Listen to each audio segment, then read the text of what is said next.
Bing bong, it's your guy, Pretty Rhett Butler, and this is that Pretty Left Hook. And we outside.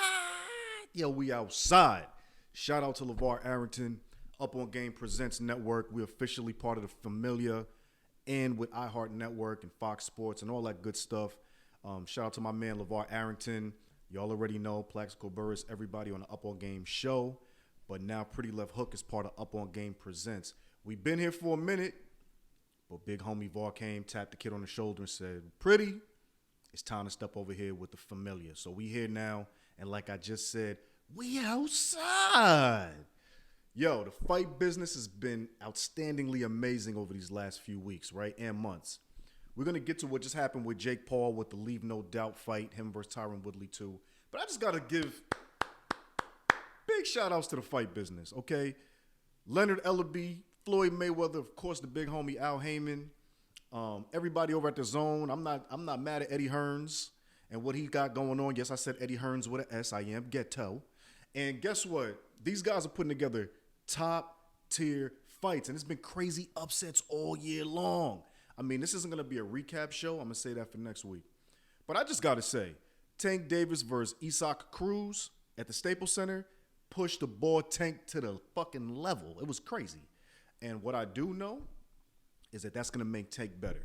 We saw that man go a full 12 rounds. That kid tried to come as a dog and take that belt, and he didn't. But guess what? We seen Tank has durability, and in the words of Pop Smoke, he was sturdy. You know what I'm saying? And we need to see this right now. It can't just be all knockouts. See, I like boxing. I like when they used to do 15-rounders. Listen, we don't want no CTE, so don't get me twisted. 12 rounds, we Gucci with this. But at the same time, what we understand is that a fighter is made in the championship rounds 10 through 12. All right? You done got your ass whooped for 9 rounds. The last 10, 11, 12, 3, I'm a little dyslexic. The last 3, yeah, that's when you're going to show us that you really about this champ life. And Gervonta Tank Davis did that. Shout out to Baltimore. Everybody rocking that purple. You already know. He holding it all down since Lamar Jackson beat down sometimes with the COVIDs and the whatnots and all. You know what I'm saying? But you got Tank Davis. He's holding it down. But I want to talk about what just happened. Leave No Doubt, Tyron Woodley, Jake Paul, 2. Okay, if you don't know, Tyron Woodley's my man. I've never met Jake Paul a day in my life. I did see him at the Floyd Mayweather versus Logan Paul fight. But I don't know Jake Paul. But I know Tyron. Tyron's a real dude. Been doing this for a long time. Been knocked out before, by the way. This is not nothing new for him, so don't get it twisted. He's not no slouch, no bum. This man comes to fight every time. He did that walk 2 times against the same guy. He was never afraid from the beginning, and he called him out from the beginning. So you got to respect Tyron because he was always ready for any outcome. He just wanted the positive one. But either way, he made a couple mil 2 times off this. Remember, this is a former MMA guy coming to the boxing world straight into Showtime on a high pay-per-view level. That's not a small thing to do. Even though it took Jake Paul 4 or 5 fights to get to that level, for Tyron, he's only 2 boxing matches in. So let's stop. It's all fun to talk about people on the memes and the Twitter fingers and all of that. But we got to understand something. To take that walk, to stand in the ring with a person like Jake Paul, who's getting trained by a bunch of really good guys, and for Tyron to be a fish out of water, so to speak, in a whole nother sport. Remember, he came from wrestling to MMA. And if you know about MMA or don't know about MMA, a wrestling base way more substantial than a striking base or throwing hands in MMA. Boxing is a total different animal. So the transitioning is crazy. Just like shout out to James Toney when he transitioned into MMA that one time against Randy Couture and got manhandled and mollywopped and ultimately submitted because you know how long it's going to take you to learn some ground game? The same amount of time it's going to take Tyron to have sturdy hands. Shout out again to Pop Smoke. Rest in peace. So at the end of the day, we still love Tyron because he went up in there. But make no mistake, Jake Paul made a huge statement last Saturday night. Why do I say this? Well, let's run it back to facts, right? The biggest concern, comments, the whole 9 about Jake Paul has been what? You don't face nobody real. You haven't faced nobody thorough. You haven't faced nobody with real ring ethic. And it's been... We heard it all, right? Yeah, he dusted off Ben Askren. Yeah, he dusted off Nate Robinson, who this man is not a boxer at all. You could train in boxing to get ready for an NBA season, but that's not boxing. Then he stepped to my man, Tyron. Yeah, he fought the other YouTube dude before those other two famous dudes in athletics. But then he fought Tyron, right, for the fourth fight. Yo, at the end of the day, Tyron didn't let his hands go in that first fight. So everybody was like, damn, if Tyron would have let his hands go, it would have been a whole other situation, right? However, in this second fight, Tyron did let his hands go, and he was actually making headway. You know what I mean? Went to the 6th round. Jake Paul hit him with a lucky right hook. I mean, it was what it was. I'm not even going to say lucky. Tyron let his hands down, and Jake Paul connected. So we're not going to take that away from Jake Paul. He timed it right. It hit perfectly on the chin. And, you know, this is the fight game. One punch will change your life. You feel me? Tyron hit the flow. No hands. It went down. But listen, at the end of the day, Jake Paul has arrived. I said the same thing when Tank Davis knocked out Leo Santa Cruz. That was his arrival point. We always knew Tank was that ball. But at the end of the day, when he knocked out Leo Santa Cruz, this guy is like a towering giant in a world of little men. And Tank let it be known what that Baltimore do. At this fight and at this juncture in Jake Paul's career, and even me, okay, if you go read my stuff at theshadowleague.com, shout out to TSL, you would understand. I've been a big Jake Paul critic, not because of me thinking that he can't fight or is not going to get the acumen to fight, but I just felt like he was skipping the line in relation to pedigree, right? You got so many people out here. So many people out here. Go to the Golden Gloves, which in America we don't respect like we used to. Go to the Olympics, which in America we don't respect like we used to. And then a guy like Jake Paul jumps from like the Disney Channel to YouTube to the actual ring. It was a little nutty for me. But guess what? I'm old, but I ain't that damn old. I had to adjust my vision. When I started seeing this man really putting it together, seeing this man taking care of his people, like Amanda Serrano, who is the other GOAT, shout out to Clarissa Shields, and she said to me personally in an interview you'll hear later that she shares the title of greatest woman of all time in boxing with Amanda Serrano. He's given Amanda Serrano a chance. Now she's always his co-main event pretty much on his MVP Promotions fights. That's long overdue for this lady. On top of that, you know what I mean? He's holding it down. He's doing entertaining fights. Like, you got to give Jake Paul that. He comes out with a big-ass robot. He talks heck of shit. Okay? He made his own belt. So he's like, I'm not thinking about the WBC, the WBA, the IBA. He doesn't care. He made his own belt designed by Alec Monopoly, a big graph artist, I think out of Miami. Put a Rollie in the belt, a Cartier watch in the belt, and a Birkin bag in the belt. The belt was $500,000. He crowned himself into the press conference, the fight week in Tampa, before they fought in the Mahle Stadium in Tampa, crowned himself the most valuable boxer, the MVP, making up his own titles, y'all, and then knocked the homie, the chosen one, out. He was chosen for that knockout. I ain't gonna lie to you. Jake Paul put hands on the ball, and he did what he had to goddamn do, and crowned himself before he did it. On top of that, leading up to the fight, he gave Tyron a Rolex. He gave Tyron a Rollie. And then on top of that, I'm mad I didn't go to the fight because in the post-fight press conference, he gave a member of the media a Rolex. Whoever that dickhead is, it should have been me. I played myself that day. But it was comfortable watching the fight on the couch. I ain't even gonna lie. But at the same time, I'm saying this to say the following. Jake Paul's giving out gifts to the community. He's taking care of the hood. The media, his opponent gets a Rollie. Amanda Serrano tweeted the other day, oh my God, I woke up a millionaire after she had her fight on that situation. Like, now she's a millionaire. This is a woman that has ridiculous pedigree, ridiculous amounts of belts, became a millionaire in 2 fights with Jake Paul. Look, at the end of the day, we got to talk about giving people their flowers while they're here, right? That's what the terminology is, right? We got to start understanding. The business is called sports entertainment, not just sports. So all of us with our old school mentality, we got to start shifting the narrative. I used to be a hater on these guys that aren't real journalists that are pretending to be journalists, but then I got to remember something. They're entertainers. They have opinions. It's not a problem. It's the same thing with boxing, right? So even me, I'm a member of the Boxing Writers Association. I got a goddamn Hall of Fame vote. And I'm rocking with Jake Paul right now. I'm not going to front. I never thought I'd even live to say this out loud. But he knocked out my homie. And I know what Tyron puts into the game. Tyron's a dog. He's not a boxer, but he's a dog. Jake Paul hit him with the right. It came down from God. Like sun just flatlined on the floors. It went down. It went down. And Tyron, big up to you. He just gave a Bama 5 bands for having the best meme playing him on Instagram. Shout out to the No Shame. We love this. We love this about Tyron. He's realizing where he's at right now. The cameras is on. The lights are brighter. Yeah, he caught the L. But, hey, goddamn it, you made a couple more millions. Give away 5 bands. You know what I mean? Don't forget your boy, by the way. I did say you my man. But at the end of the day, Jake Paul, Most Valuable Promotions, well-named fucking promotional company, homie. And you want to call yourself the most valuable boxer with Floyd retired? Yeah, you're not messing with Canelo's paper right now. Canelo's getting the bag. Tyson Fury's getting the bag. But I will say this. Canelo just became a free agent. Now he's playing well with everybody without Oscar De La Hoya. Tyson Fury is signed to 2 people, Frank Warren out in the UK and Bob Arum here in America. But Jake Paul signed his goddamn self, man. The kid jumped out the porch, 3 fights in, 4 fight with a deal with Showtime. His own company, made his own damn belt.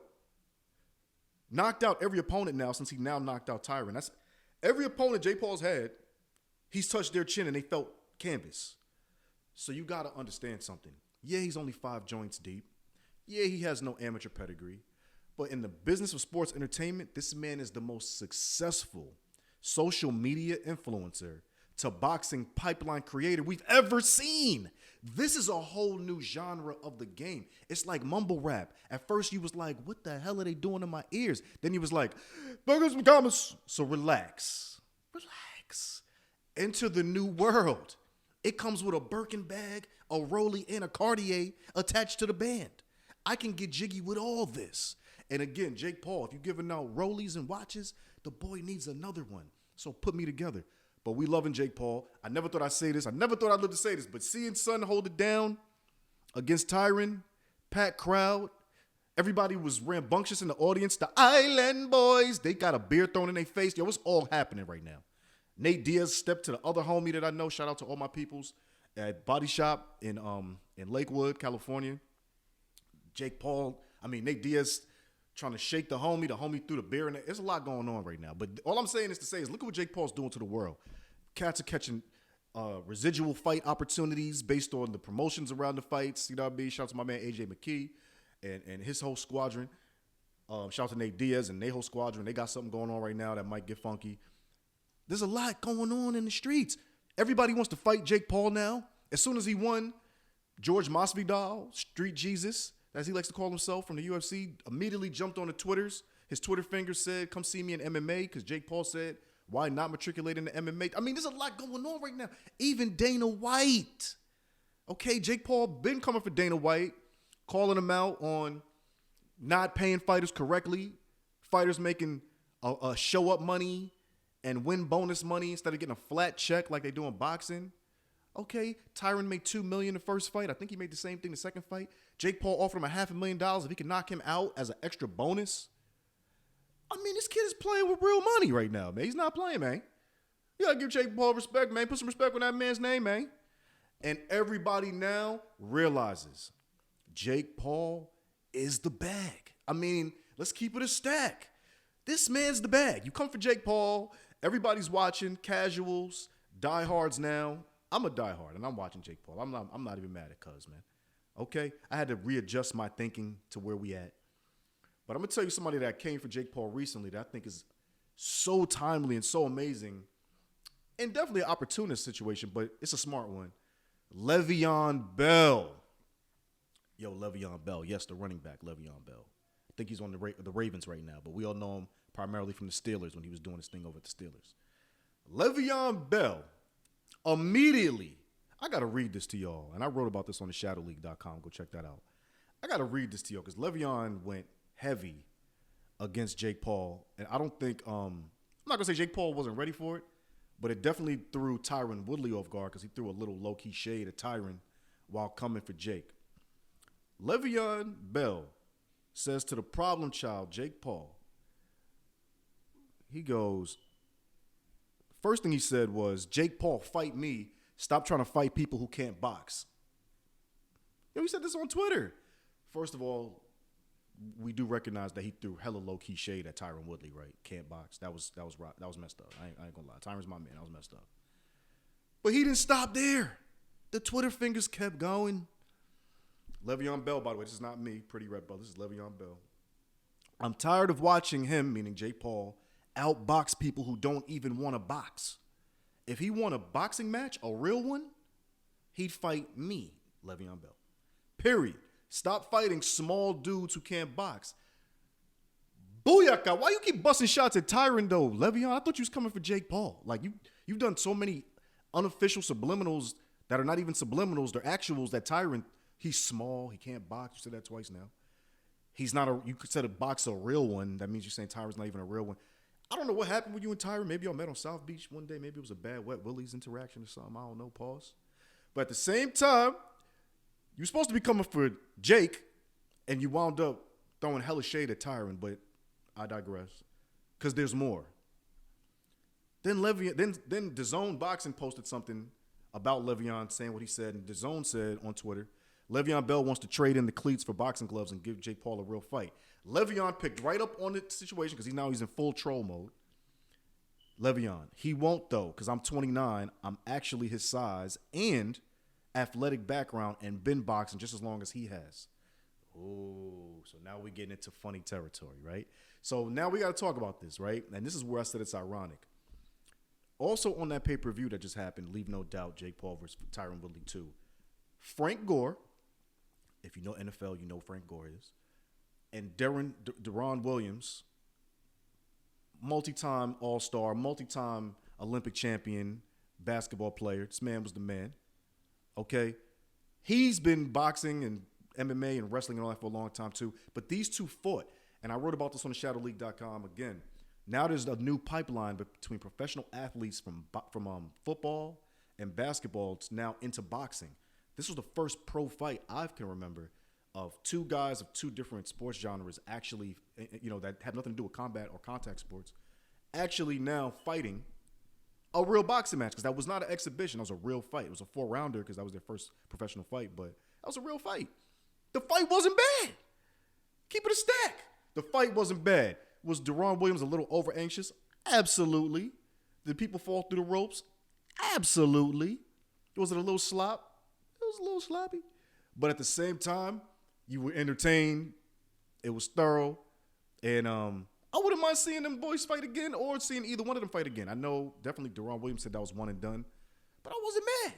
They came, they showed up. Just like when Ocho Cinco fought on the Mayweather-Logan Paul card. I wasn't mad at Ocho Cinco. I was more happy because Ocho Cinco talks heck of shit. He went out there. He did his thing. Yeah, he caught that. He fell down. He caught the L. A little something, but there was no winner in the amateur joint. But I'm saying that to say the following. Le'Veon Bell is now following suit in this new pipeline of athletes, specifically NFL, because your NFL dudes think y'all can fight anyway. Now coming into boxing. Le'Veon Bell is capitalizing on a still smoldering situation to get in the game. So I think this is very interesting, and I don't think it'll be the last time. But Le'Veon didn't finish. Somebody, a regular fan, wrote to Le'Veon on Twitter after all this interaction, but can you get down to 192 pounds?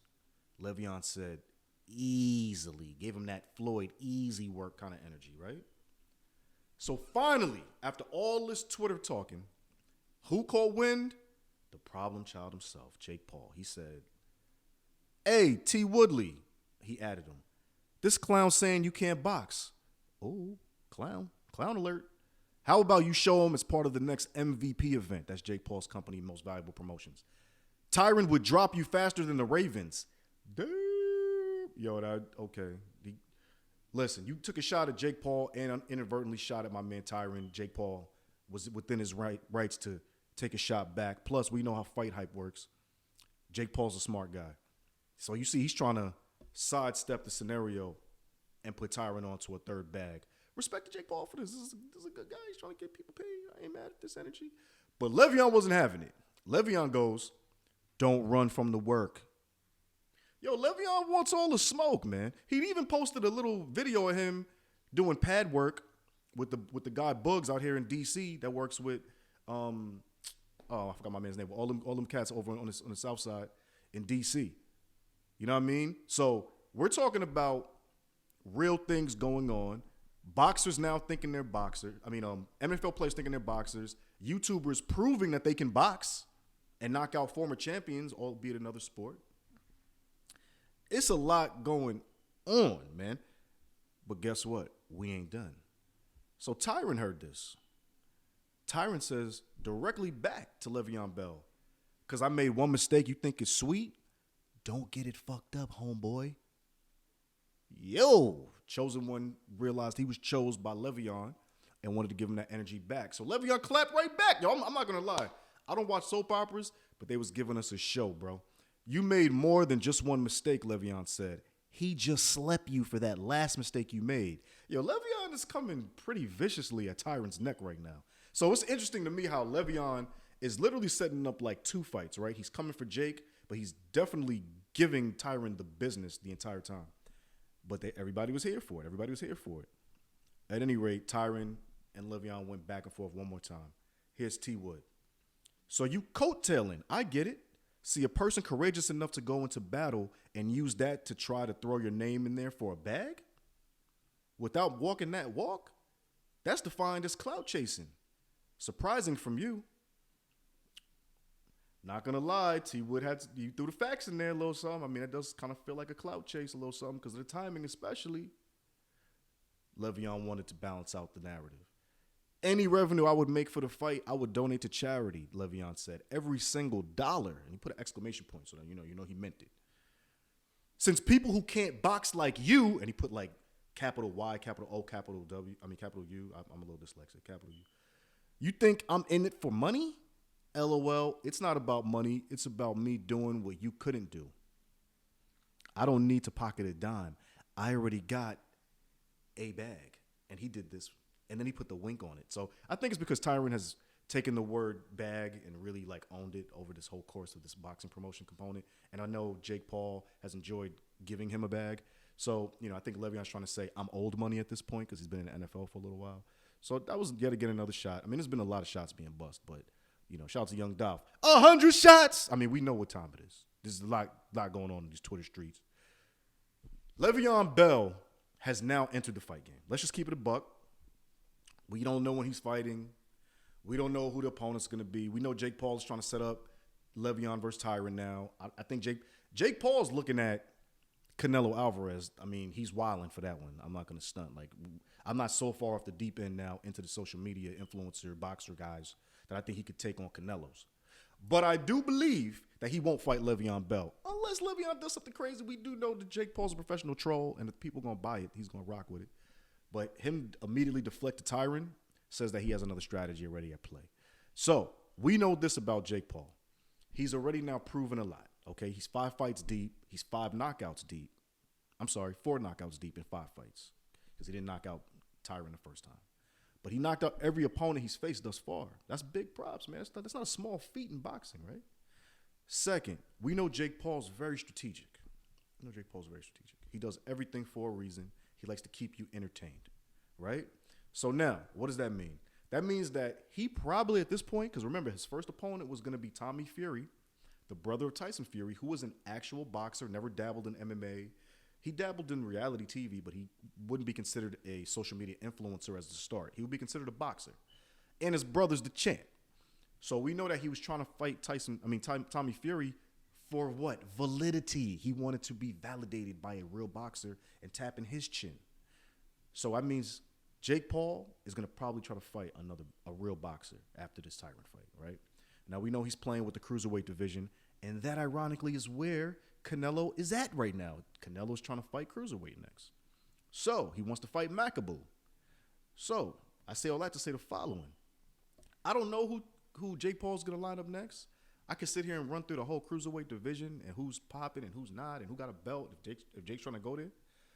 But what I am saying is that Jake Paul at this point has to only fight boxers. I'm not saying what he's doing isn't smart as hell because it's super smart fighting these non-boxing or boxing-adjacent personalities.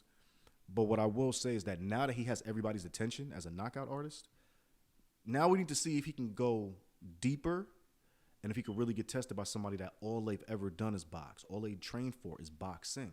I think at that point, Jake Paul gets a solid boxing fight under his belt. It's going to be ridiculous. But we know Jake Paul, like Floyd, is a businessman.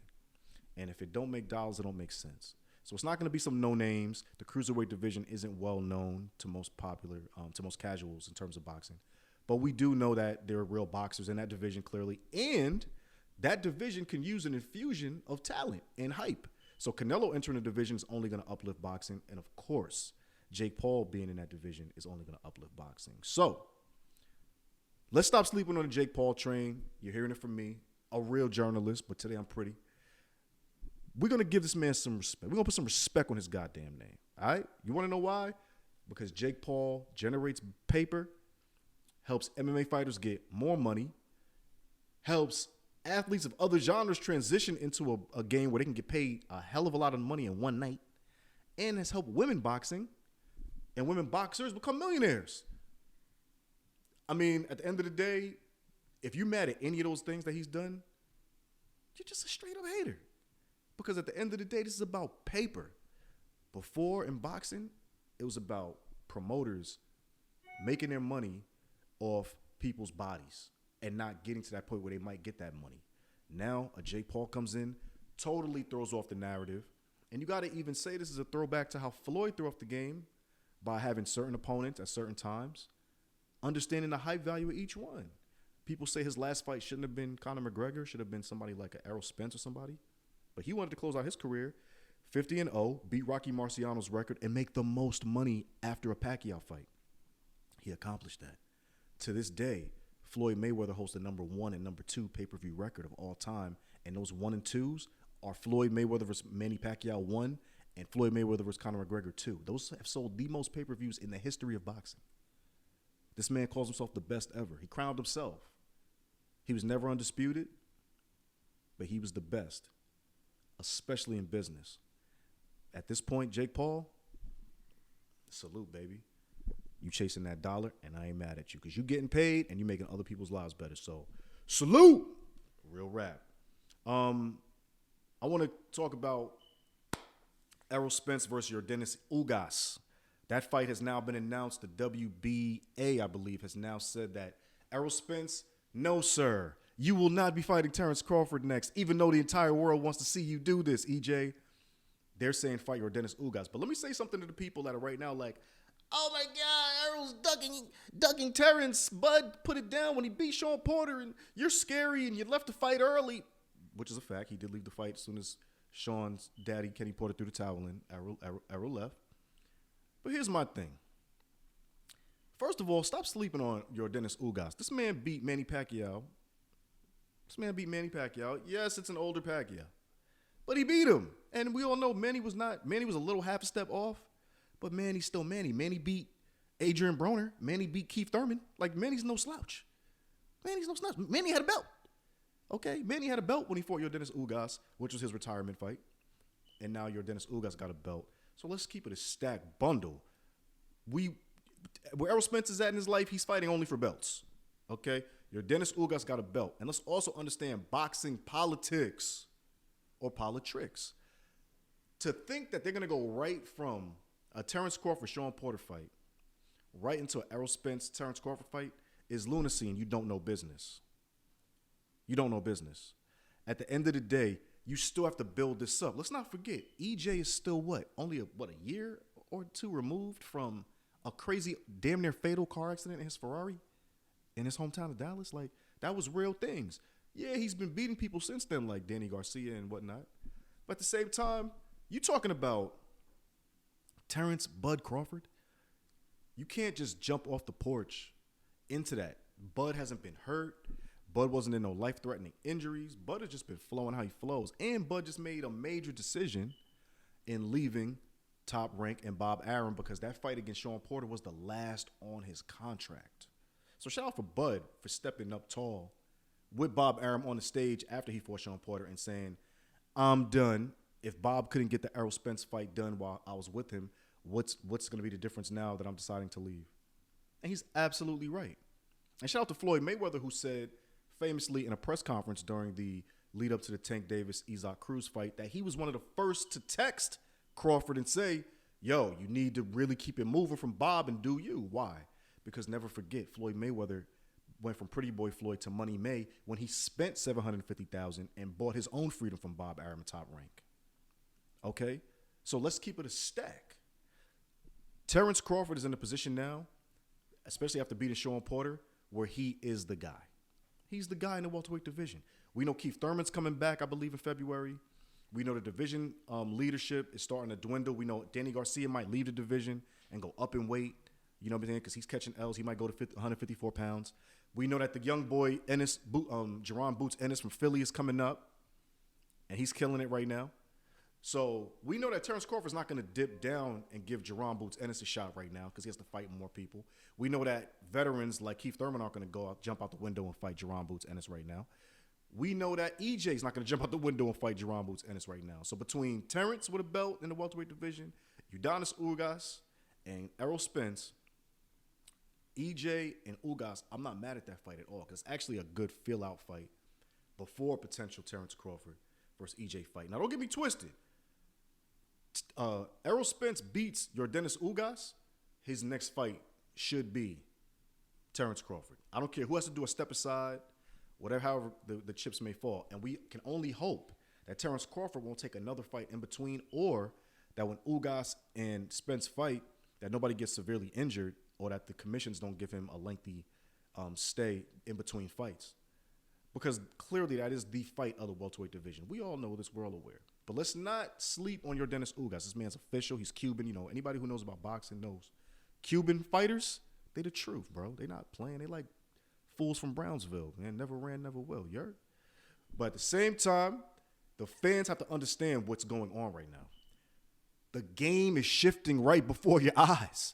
You got the young guys on the come up. We already know the lightweights, what that's doing. George Kambosos came out of nowhere, took Teofimo out the lightweight scenario for real, for real. Let's keep it a stack. No disrespect to Teofimo Lopez. We know he's still always got that shot. Devin Haney's here, making it happen, looking like young pretty boy Floyd. Shakur Stevenson got a belt, and he's on the rise. He's on the come up especially after beating Jamal Herring, which is not an easy feat. So the young guys are coming up. Like I just said, Jerron Boots Ennis becoming the new low-key boogeyman. And you know Philly Fighters is about that work. Shout out to B-Hop. As well as Stephen Fulton Jr.'s cool boy Steph out of Philly. These kids are not playing. They come in with beards. They come in heavy, man. And they got waves and all that, man. You know what I mean? Stephen Fulton tried to get at me. I told him I didn't want no hair transplants. I'm Gucci. But check this out.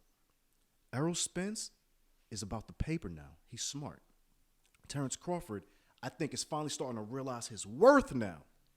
See, before, I think for Terence, because we know he's a hangry fighter. He's angry, he likes to fight, he likes to eat his food.